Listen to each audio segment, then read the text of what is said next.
నమస్తే. నేను మీ సీనియర్ న్యాయవాది సన్నపల్ల నాగచంద్రుడు.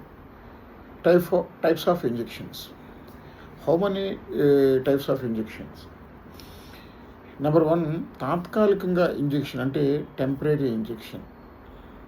కేసు విచారణ పూర్తయ్యే వరకు తాత్కాలికంగా ఇచ్చే ఆదేశం. సాధారణ ఆర్డర్ అంటే 39 CPC రూల్ 1 and 2 కింద ఇస్తారు. ఉదాహరణకి వివాదంలో ఉన్న భూమిని అమ్మకుండా ఆపడం. నెంబర్ 2, శాశ్వత ఇంజెక్షన్ అంటే పర్మనెంట్. ఫర్ ఫ్యూచువల్ ఇంజెక్షన్, కేసు విచారణలో కోర్టు డిగ్రీ ద్వారా శాశ్వతంగా ఇచ్చే ఆదేశం. ఉదాహరణకి భూమిలో జోక్యం చేసుకోకుండా శాశ్వతంగా ఇచ్చేయడం అనమాట.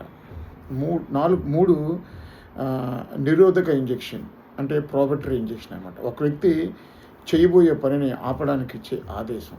ఉదాహరణకి అక్రమ నిర్మాణం చేయకుండా ఆపడం. నెంబర్ 4, తప్పనిసరి ఇంజెక్షన్ అంటే మ్యాండేటరీ ఇంజెక్షన్. ఒక పని చేయమని కోర్టు ఆదేశించడం. ఉదాహరణకి అక్రమంగా నిర్మించిన గోడను తొలగించాలి అని ఆదేశించేదాన్ని మ్యాండేటరీ ఇంజెక్షన్ అంటారు. ఇది 4 types ఆఫ్ ఇంజెక్షన్స్.